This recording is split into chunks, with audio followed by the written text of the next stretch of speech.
Good morning dear students, कैसे हो सब। अपन मोल कंसेप्ट पढ़ रहे थे तो आगे बढ़ाते हैं इसको।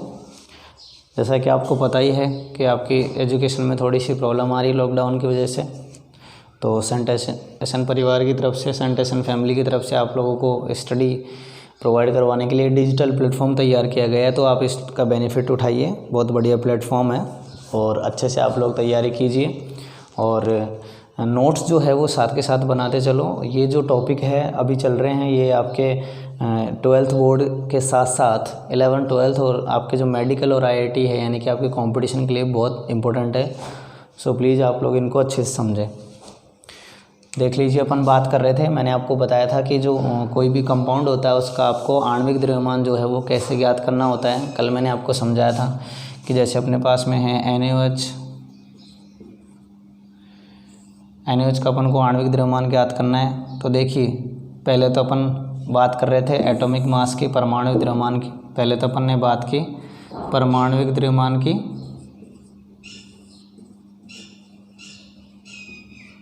उसके लिए मैंने आपको एक फॉर्मूला बताया था, क्लियर है। उसके बाद हम परमाणु के बाद में किस पे आए थे, अणु पे। अणु के लिए मैंने आपको दो चीज़ें बताई थी, समान अणु, समान परमाणु। समान परमाणु से मिलके बनेगा तो क्या बनेगा, तत्व। और यदि असमान परमाणु, असमान परमाणु, असमान परमाणु से मिलके बनेगा तो क्या बनेगा, यौगिक।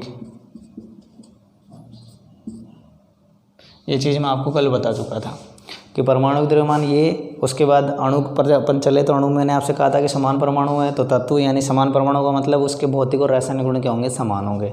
तो उसको हमने क्या बनाया, तत्व बना। और असमान परमाणु है तो उससे क्या बनेगा, यौगिक बनेगा। ये चीज़ अब बिल्कुल क्लियर रखना। अब अपन आगे बढ़ते हैं। जब हमने अणु के बारे में पढ़ लिया है तो जैसे परमाणु का द्रव्यमान पढ़ा था ऐसे हम किसका पढ़ेंगे, अणु का द्रव्यमान। तो अब अपन पढ़ते हैं आणविक द्रव्यमान। देखिए, आणविक द्रव्यमान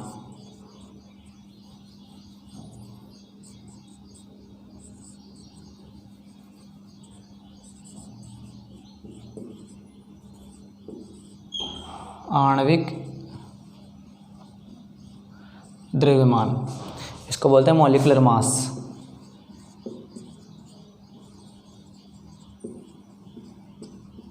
इसको क्या बोलेंगे, मॉलिक्यूलर मास। तो देखिए, अणु किससे मिलता है, परमाणु से मिलके बनता है। तो जितने भी परमाणु होते हैं उनका योग कर देंगे। जैसे अपने पास में अणु है NaOH, जैसे अपने पास में अणु है NaOH। तो अब इस अणु में ये सोडियम हाइड्रोक्साइड का जो अणु है, ये जो सोडियम हाइड्रोक्साइड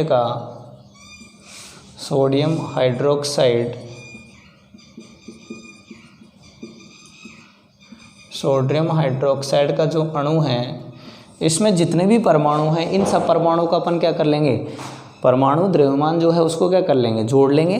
तो देखिए, सोडियम का कितना है, 23 है। ऑक्सीजन का कितना है, 16। हाइड्रोजन का कितना है, 1 है। तो टोटल कितना हो गया, 40 ग्राम।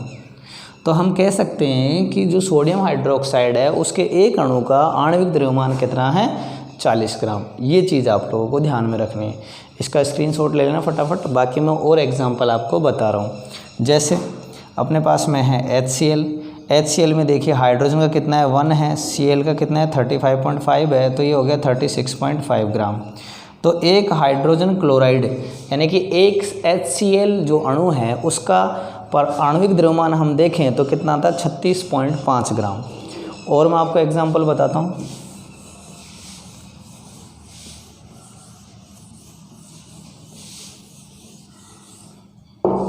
देखिए, जैसे अपने पास में KCl में पोटेशियम का है 39 ग्राम प्लस 35.5 ग्राम।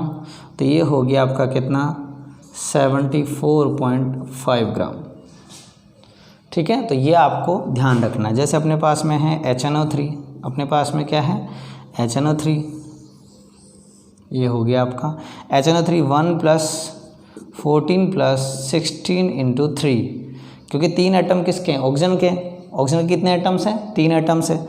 तो 1 + 14 + 48। क्लियर है? तो यह आपका कितना हो गया 63 ग्राम। तो इस तरह से आप क्या कर सकते हो, किसी भी कंपाउंड का, किसी भी यौगिक का, किसी भी अणु का आणविक द्रव्यमान अपन क्या कर सकते हैं, ज्ञात कर सकते हैं। कुछ और एग्जांपल देख लीजिए। जैसे अपने पास में है H2O, अपने पास में क्या है H2O है। तो देखिए H2O में हाइड्रोजन का 1 × 2 + 16, तो यहाँ पर हो गया 2 + 16, दिस विल बी 18 ग्राम। ठीक है। जैसे अपन बात करते हैं H2SO4 की, H2SO4 में देखेंगे तो देखिए 1 × 2 + 32 + 16 × 4, तो यहाँ पर ये कितना है 2 + 32 + 64, दिस विल बी 98 ग्राम। तो ये चीज़ें आपको क्या करनी है, ध्यान में रखनी है। H2SO4 का आणविक द्रव्यमान निकल के कितना आया 98 ग्राम। जब आप न्यूमेरिकल्स करोगे और जब आप प्रैक्टिस में अपनी इन चीज़ों को लाओगे तो धीरे धीरे ये जो आणविक द्रव्यमान है ये सारे आपके लगभग दिमाग में सेट हो जाएंगे। आपको इतना बार बार इनको कैलकुलेट करने की ज़रूरत नहीं है, लेकिन आपको एक्चुअल में ये पता होना चाहिए कि इतना आया कैसे। ठीक है, ये चीज़ भी अपन को ध्यान में होनी चाहिए। फटाफट इसका स्क्रीनशॉट ले लीजिए।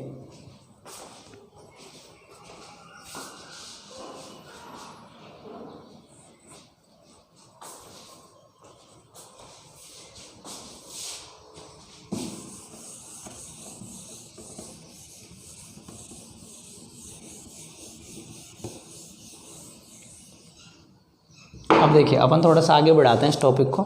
एक शब्द है मोल। मोल शब्द जो है इसका अर्थ होता है एक्चुअल में पदार्थ का ढेर। इसका अर्थ क्या होता है, पदार्थ का ढेर। अब ढेर तो छोटा भी हो सकता है, बड़ा भी हो सकता है।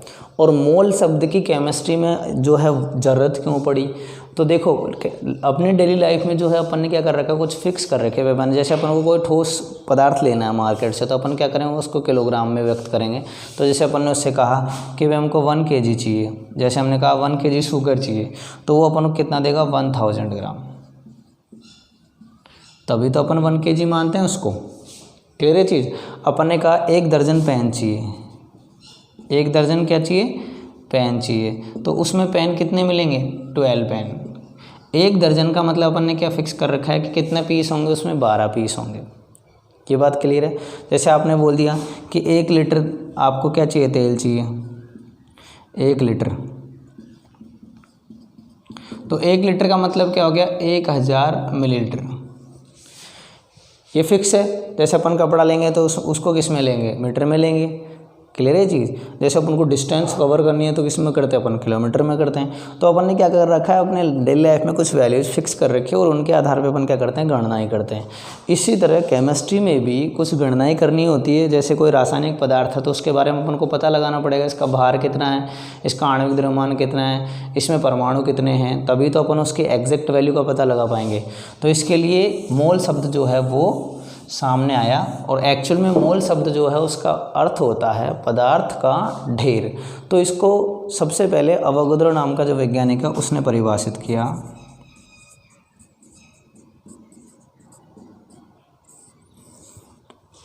अवोगाद्रो नाम के वैज्ञानिक ने क्या किया, परिभाषित किया। तो उन्होंने कहा कि कार्बन 12 के 12 ग्राम में उपस्थित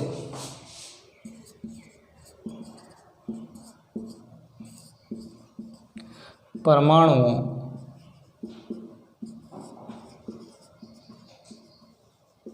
की संख्या 1 मोल कहलाती है। 1 मोल कहलाती है। आगे की बात समझ में।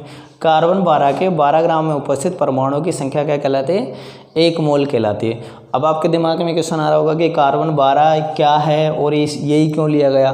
तो देखिए कार्बन 12 जो है, कार्बन 12 कार्बन का एक समस्थानिक है। ये क्या है, कार्बन का एक समस्थानिक है। और इसको इसलिए लिया गया क्योंकि जिस टाइम ये गणना की गई थी उस वक्त तक प्रकृति में यही एकमात्र ऐसा तत्व था जिसके सबसे कम अपर रूप थे और इसकी जो है इसमें एक तरह से जो त्रुटि होने की संभावना थी, इसमें जो अशुद्धि होने की जो संभावना थी वो नगण्य थी। इसी वजह से इसको क्या किया गया, उपयोग में लिया गया। तो ये बात आपको क्लियर हो गई। अब इसकी जब गणना की गई तो मान कितना आया, तो वो मान आया 6.022 इंटू 10⁻23 एटम्स यानी परमाणु। ठीक है, और ये दिया किसने था, अवोगाद्रो ने दिया था, इसलिए इसको हम क्या बोलते हैं, अवोगाद्रो संख्या।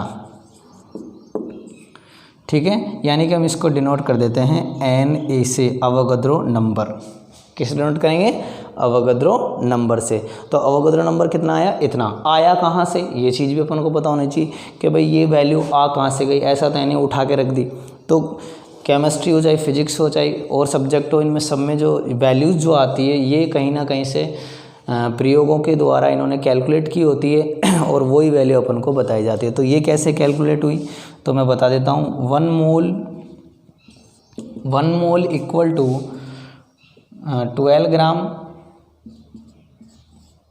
12 ग्राम ऑफ कार्बन 12 को हमने डिवाइड किया 1.99 इंटू 10⁻⁻23 से, तो हमको वैल्यू मिली 6.022 इंटू 10⁻23 परमाणु। अब आप कहोगे सर ये वैल्यू कहाँ से आ गई, ये तो समझ में आ रहा है कि 12 कार्बन 12 का 12 ग्राम है, लेकिन ये कहाँ से आ गया। तो ये मैं आप लोगों को बता देता हूँ कि ये जो वैल्यू है वो है कार्बन के E/Ma की वैल्यू, या आप ऐसे कह सकते हो कार्बन के आवेश बटे द्रव्यमान का मान। कार्बन के आवेश बटे द्रव्यमान का मान कितना होता है, इतना होता है। इससे हमने किसको भाग दिया, इसके 12 ग्राम को भाग दिया, तो हमको मान कितना मिला 6.022 इंटू 10⁻23। यही क्या है, अवोगाद्रो नंबर है, यानी अवोगाद्रो संख्या है। और इसका मतलब ये होता है कि किसी भी पदार्थ का 1 मोल है, इसका मतलब यह उसके 6.022 इंटू 10⁻23 परमाणु उपस्थित है। आपसे कोई बोल दे कि मेरे पास में 1 मोल क्लोरीन है, इसका मतलब उसके पास क्लोरीन के कितने परमाणु हैं, 6.022 इंटू 10⁻23 परमाणु है। आगे ये बात समझ में, तो प्लीज़ इसका फटाफट आप स्क्रीनशॉट ले लीजिए, फिर अपन आगे बढ़ते हैं।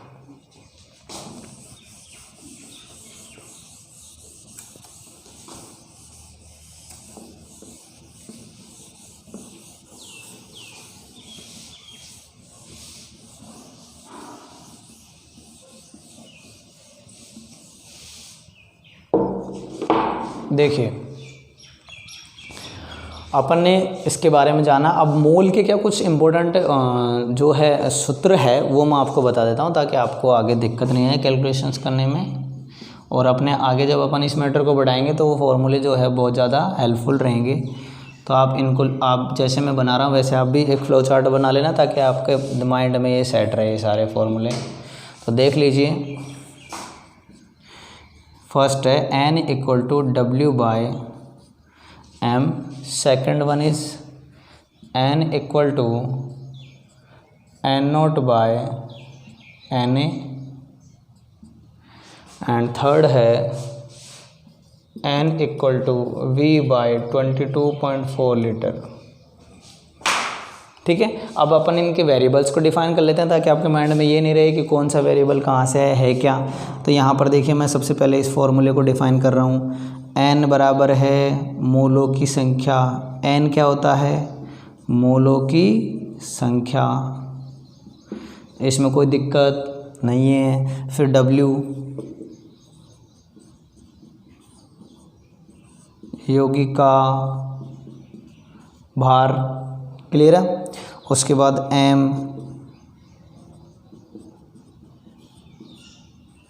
यौगिका, अब यौगिका तो यौगिका क्या होगा, आणविक द्रव्यमान, यौगिका आणविक द्रव्यमान।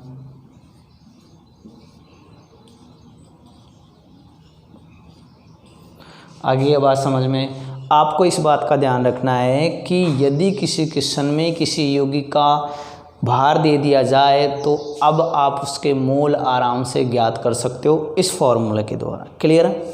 अब हम बात करते हैं इस फॉर्मूले की। एन क्या है, मैंने बता ही दिया आपको। एन क्या है, मोलों की संख्या। एन क्या है, मोलों की संख्या। एन नोट क्या है, एन नोट है कणों की संख्या। कणों की संख्या। और एन ए क्या है, अवोगाद्रो संख्या। अवोगाद्रो संख्या क्या है, एन ए कितनी है, 6.02 इंटू 1022 इंटू 10⁻23 परमाणु। यही है ना, यही पढ़ी थी अपन ने। ठीक है, अब इधर इस फॉर्मूले पे आते हैं।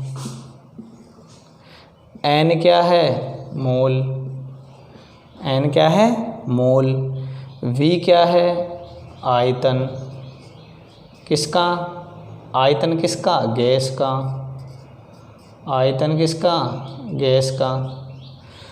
और 22.4 लीटर क्या है, 1 मोल का आयतन। 1 मोल का आयतन। देखिए, ठोस और द्रव, ठोस व द्रव होने की स्थिति में ये दोनों फॉर्मूले काम में आएंगे, और गैसीय पदार्थ होने की स्थिति में ये फॉर्मूला काम आएगा नंबर ऑफ मोल्स कैलकुलेट करने के लिए। आगे की बात समझ में, यदि अपने पास में क्वेश्चन में या आपके पास जो मैटर है उसमें ठोस और द्रव पदार्थ का वर्णन किया गया, उसको दिया गया है, तो आप वहाँ पर मोलों की संख्या ज्ञात करने के लिए इन दोनों सूत्रों का उपयोग करोगे। और यदि आपको गैसीय पदार्थ दिया गया है तो आप इस सूत्र का उपयोग करोगे। फटाफट इसका स्क्रीनशॉट ले लीजिए, फिर अपन आगे बढ़ेंगे।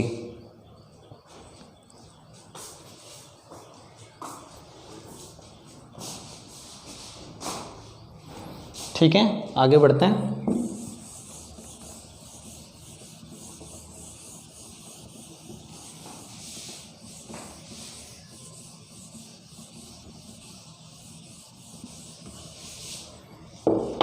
देखिए, जैसे आपसे बोल दिया जाए, कुछ एग्जांपल्स बता देता हूँ मैं आप लोगों को।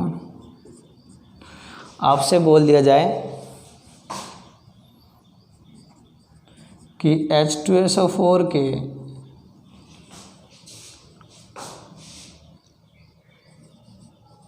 980 ग्राम भार में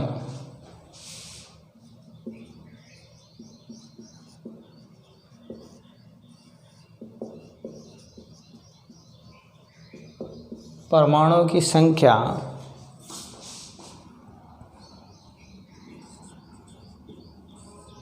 क्या होगी। H2SO4 के 980 ग्राम भार में परमाणुओं की संख्या क्या होगी, तो देख लीजिए।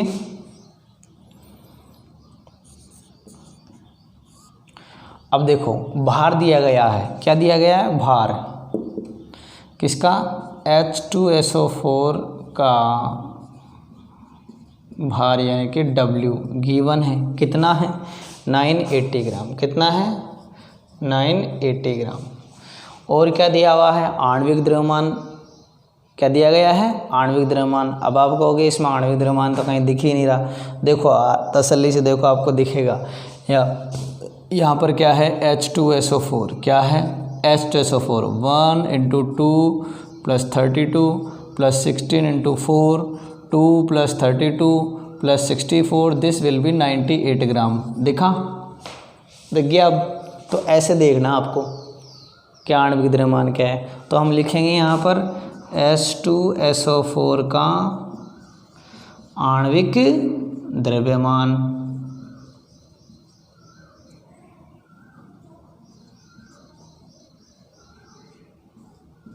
क्या है, M कितना है, 98 ग्राम। क्लियर है। अब देखिए हम क्या करेंगे, पहले तो मोल ज्ञात करेंगे।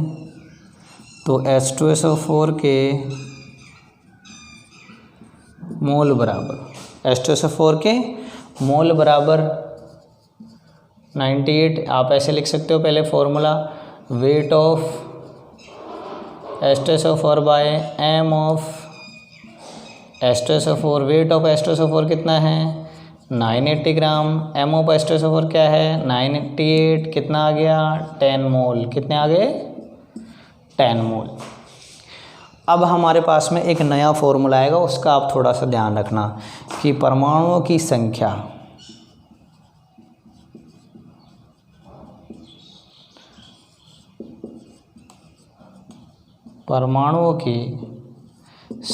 बराबर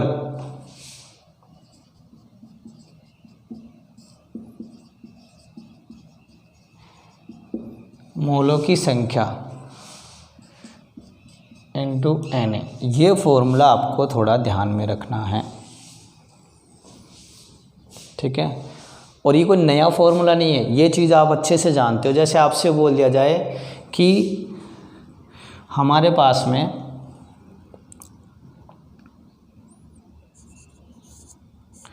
दो डिब्बों में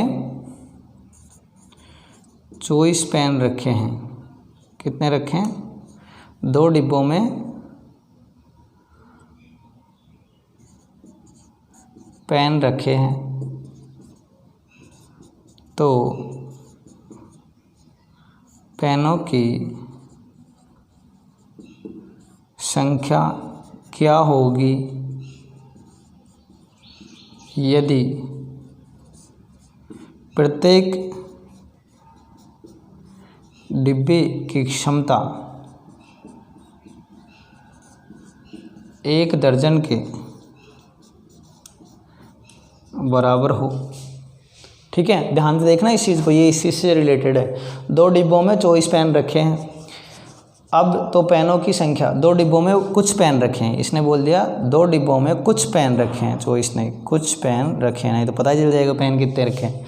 2 डिब्बों में कुछ पेन रखे हैं, तो पेनों की संख्या क्या होगी यदि प्रत्येक डिब्बे की क्षमता 1 दर्जन के बराबर हो। किसके बराबर हो 1 दर्जन के बराबर हो। और अभी हमने इससे पहले जब आपको मोल कंसेप्ट के बारे में बता रहा था मैं, तो आपको बताया था कि 1 दर्जन में कितने पेन होते हैं या 1 दर्जन में कितने पीस होते हैं। तो आपको पता है कि 1 दर्जन बराबर 12 पीस। ठीक है, तो वो कह रहा है कि 1 दर्जन की क्षमता है किसकी, प्रत्येक डिब्बे की क्षमता कितनी है 1 दर्जन के बराबर। और हमारे पास में डिब्बे कितने हैं 2, तो कितना हो गया 2 दर्जन। कितना हो गया 2 दर्जन, तो 2 इंटू क्या कर देंगे 12, तो ये 12 तो क्या है 1 दर्जन में पीस, और दर्जन कितने हो गए 2 हो गए। तो अब हमको आराम से पता चल गया कितने पेन हैं 24 पेन हैं। आ गई ये बात समझ में। इसी तरह हमको इस फॉर्मूले को अप्लाई करना होता है।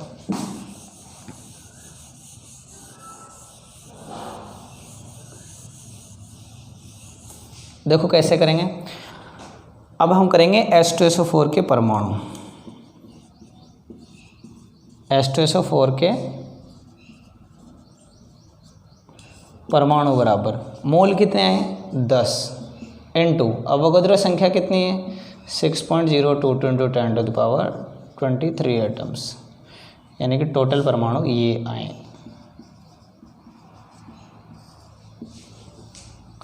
तो इस तरह से अपन क्या कर सकते हैं ये ज्ञात कर सकते हैं। मैं वापस बता रहा हूँ एक बार फिर।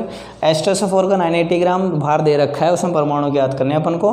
तो H2SO4 का भार यानी W कितना है 980 ग्राम। H2SO4 का आणविक द्रव्यमान कितना है 98 ग्राम। तो H2SO4 के मोल के लिए H2SO4 का दिया गया भार बटे H2SO4 का आणविक द्रव्यमान, तो 980/98 कितना आ गया 10 मोल आ गया। ये क्या है इसका भार है, ये क्या है इसका आणविक द्रव्यमान है। परमाणु की संख्या ज्ञात करेंगे तो ये जो मोल आया है इसको किससे गुणा कर देंगे अवोगाद्रो संख्या से, तो अपन को मिल जाएगा H2SO4 के परमाणु की संख्या। फटाफट इसका स्क्रीनशॉट लीजिए।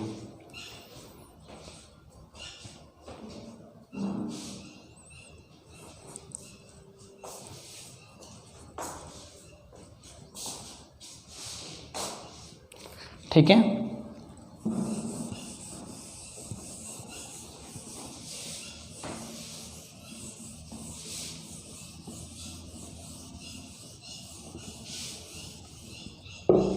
देखिए आगे देखते हैं। उदाहरण नंबर 2,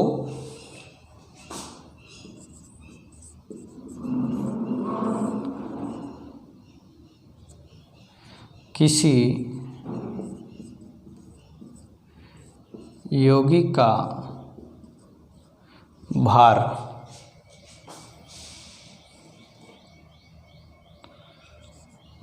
730 ग्राम हो तो उसके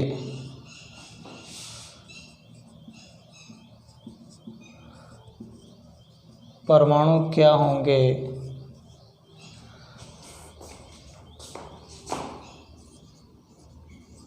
यदि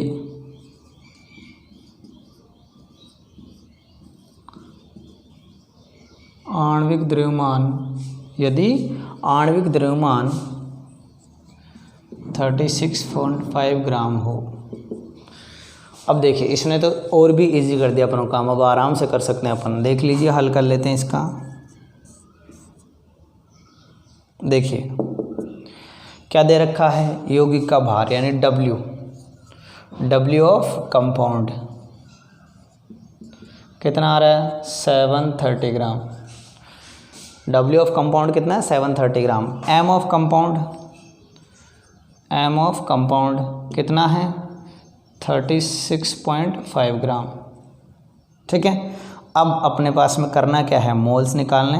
तो मोल,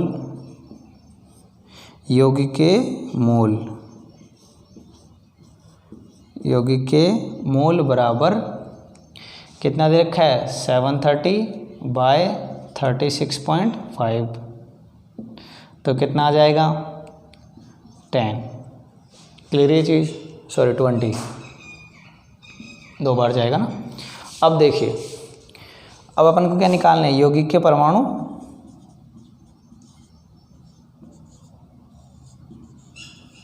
यौगिक के परमाणु बराबर, यौगिक के परमाणु कितने आ जाएंगे? 20 × 6.022 × 10⁻23 परमाणु।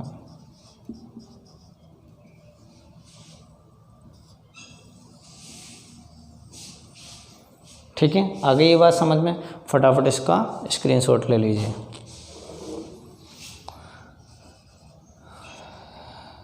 उदाहरण नंबर 3 देख लेते हैं।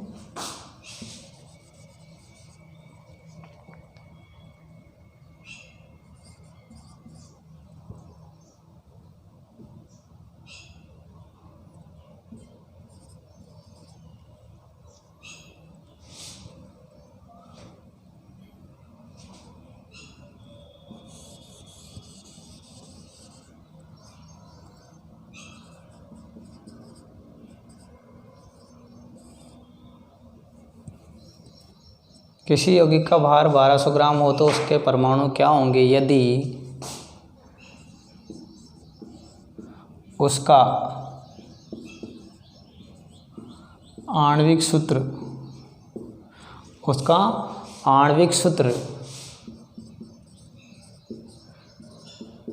NaOH हो। तो अब देख लीजिए, आप आराम से इसको कर सकते हो। तो आपके पास में सारी चीज़ें हैं क्वेश्चन में, और कुछ नहीं है तो उसको अपन देख लेंगे। क्वेश्चन क्या कह रहा है? किसी यौगिक का भार 1200 ग्राम है तो उसके परमाणु क्या होंगे यदि उसका आणविक सूत्र क्या है?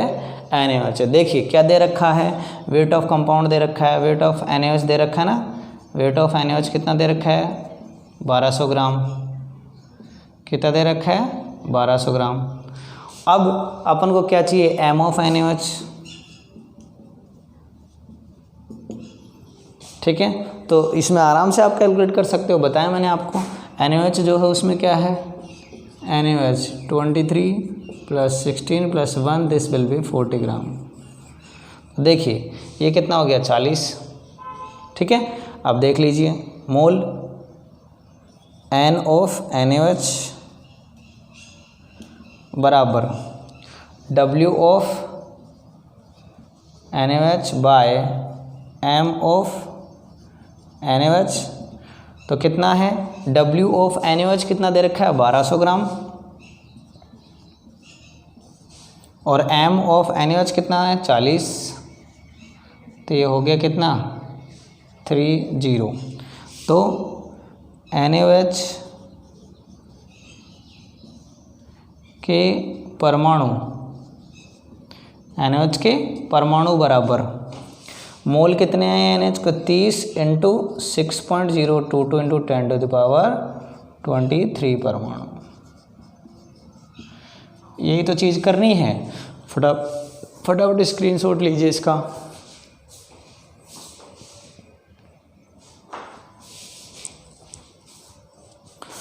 तो देख लीजिए, आप लोगों को मैं एक बार फिर बता देता हूँ इसको कि किसी यौगिक का भार कितना है? 1200 ग्राम है। उसके परमाणु क्या होंगे? यदि उसका आणविक सूत्र क्या है? NaOH है।